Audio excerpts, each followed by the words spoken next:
first question from Gabriel Gonzalez with Cape Side Press.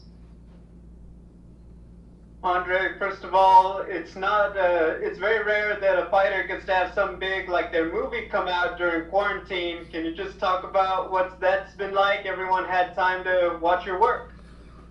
It's been cool, man. The reception's been good, and the movie was good. I really enjoyed the movie. I'm a huge movie nerd, so being part of a movie like that where I actually got to act a little bit, and it wasn't gimmicky. It was a real movie, and I got to play a real character. It was a blessing, man. It was a very cool experience, and I can't wait to do more. And I hope everybody liked it. I hope I didn't suck too bad. So it was a really cool experience. Where are you at in terms of the process? You enjoyed acting. Have you actually sent out those feelers to try to get a Hollywood agent and taken any acting courses? Have you done anything else on that front? Not really. Not really. Fighting is my main focus right now. I'm open to doing more movies. I really would like to do more movies. But fighting is the main focus right now. Faber's producing movies, and so we kind of have a team of guys that are writing and producing movies and making some really cool stuff. So when they're ready for me to be in another project, I'll be ready. But fighting and being the best fighter in the world is my main priority right now. I'm glad you mentioned Uriah. That guy can coach, he can fight, he runs businesses. Now he's a producer. How did he do? He did really well, man. Everything that guy touches, man, he kills it. It's inspiring to see. He's a dad now too, so he's killing it at that as well. So, man, he can do it all. So, just trying to follow his lead and be ready for when opportunity arises. Final question from me. What does Charles Jourdain bring to the table that makes him a dangerous opponent? He's aggressive. He spams flying knees, so you got to watch out for that. Seems to be pretty athletic, and he believes. Every shot he throws, he really believes. You can tell he believes in his striking. So I'm excited to put that to the test. I'm excited to beat him. Thank you. And we will take our next question from Ezekiel Berganzi with Super Luchas. Hey Andre, how are you? Doing well. How are you? Fine, thanks. And how it went this camp? I'm sorry? How it went this training camp? Camp went well. Yeah, it was a short camp. It was 3 weeks, but I was training before that, so I'm always ready. And you came from a loss in UFC 256, and which aspects of your game do you polish to ensure you the victory on Saturday? I really think that I was pretty sharp against Sadiq, but Sadiq's a great fighter, I'm gonna go out this time and have a little more fun and really just get in a fight. You got to find that balance of being calculated and also getting in a fist fight. You can't be over calculated. I think I'm just gonna go out and have fun. I'm gonna go out and have fun and impose my will. And my final question, getting outside of cage, do you agree with Parasite winning the best Oscar picture in this year?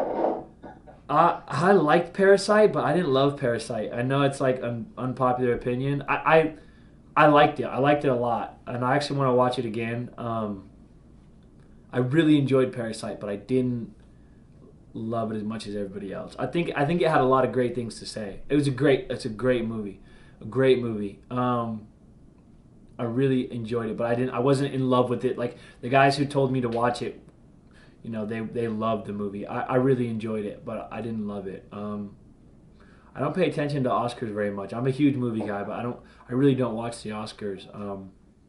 I don't think it's a bad choice for an Oscar win, but maybe not my first choice. But I think it was a great movie. My girlfriend loved it. So. Which was your favorite picture of last year? I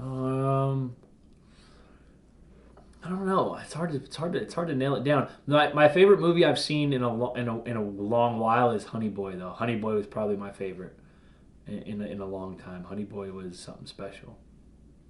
Thank you very much and good luck on Saturday. Thank you.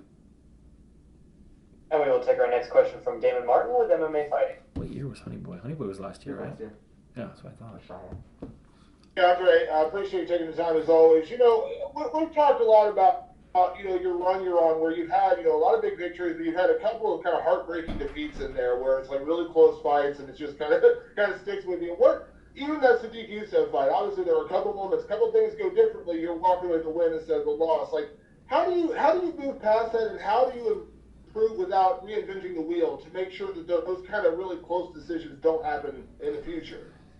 I think you just do more of the same, man. I think I'm on the right track. There's been a few hiccups, like, you know, Sadiq's a great fighter, he's a good dude. I really like him, but I think that I won that fight. I definitely think I won the Michael Johnson fight. You take those two decisions and you turn them the right way. I'm on like a 5-fight streak or a 6-fight streak, so that's what I choose to focus on. I beat Miles Jury, who was a top 10, top 15 guy forever. I finished Shaman, who had never been finished before. I beat Artem up.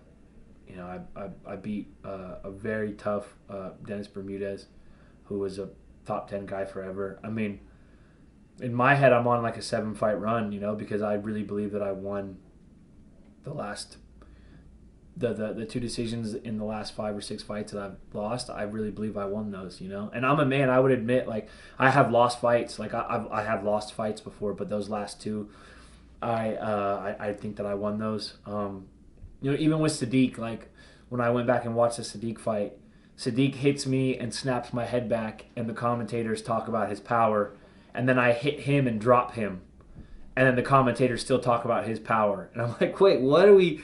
Like, I dropped him. Like, it has to count for something, right? Like, if we're talking about power, like, I hit him and my head snapped. He hit me and my head snapped back. I hit him, he took a knee. Like, what are we talking about here? Like, I really think I won that fight. You know, no disrespect to Sadiq. He's a gamer, man. He can crack. He's a great dude. But, you know, same thing with Michael Johnson fight. I think I won that as well. So when I look, you know, I'm not ashamed of. I'm heartbroken about the losses, but I'm not ashamed about my performances, and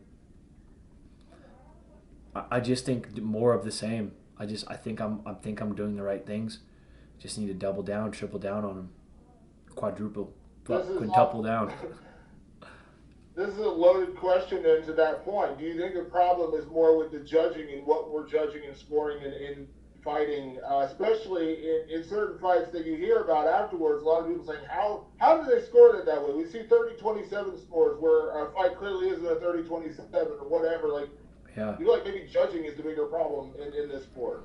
Yeah, I mean, I'm not here to place blame. Like, you know, had I finished those fights, that we wouldn't leave it to the judges. But, you know, people don't really understand, like, we're the best fighters in the world. Like, we're going to be pretty evenly matched. It's not always going to be a knockout, you know. Like, sometimes it will go to the judges. And having judges who are informed and know what they're looking at, or even at least have a more defined criteria or a better criteria to score on, like a more agreed upon criteria, I think would be better.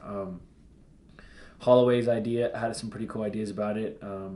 Even having a scorecard up, like where you hold people accountable, where it's like going into the second, the judges have to show who they have up for the first. You know, that way you know going into the second. Like, you never see a basketball game where it's like a surprise in the fourth quarter what the points are. Everyone knows what the points are going into each quarter. Each minute of the game, we know what the points are. So, you know, I think it'd be better even a small step forward, even holding judges accountable going into the second. Like, let's see the scoring for the first. Let's see who's up. You know, let's see who's up 10-9.